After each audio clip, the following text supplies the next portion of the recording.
नया साल में नया माल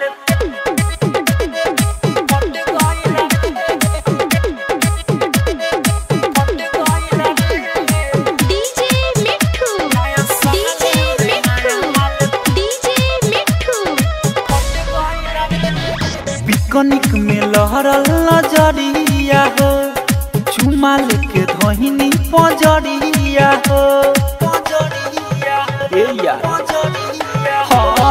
पिकनिक में लहरल नजरिया हो, चुमा लेके धोहिनी पजरिया हो। हैप्पी न्यू ईयर बोले जब सट गइल रे, हैप्पी न्यू ईयर बोले जब सट गइल रे। नया साल में नया माल पट गइल रे, नया साल में नया माल पट गइल रे।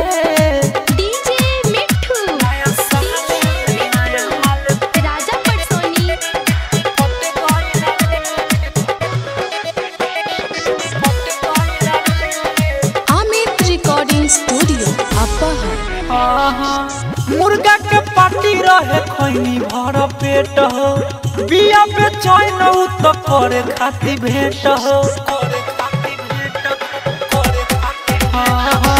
मुर्गा के पार्टी रहे खैनी भर पेट हो, बिया पे चैन तो करे खाती भेंट। देख के ग्रीटिंग कार्ड हमारा के हंस गइल रे, देख के ग्रीटिंग कार्ड हमारा के हंस गइल रे। नया साल में नया माल पट गइल रे, नया साल में नया माल पट गइल रे। नया साल में नया माल पट गइल रे। डीजे मिठू नया साल में नया माल राजा पटसोनी सुबोध शर्मिला हो गइल प्यार हो, अमित तिवारी नहीं होता इंतजार हो। सुबोध शर्मिला हो गइल प्यार हो, अमित तिवारी नहीं होता इंतजार। साचो कहतानी दिलवा में जच गइल रे, साचो कहतानी दिलवा में जच गइल रे। नया साल में नया माल पट गइल रे, नया साल में नया माल पट गइल रे।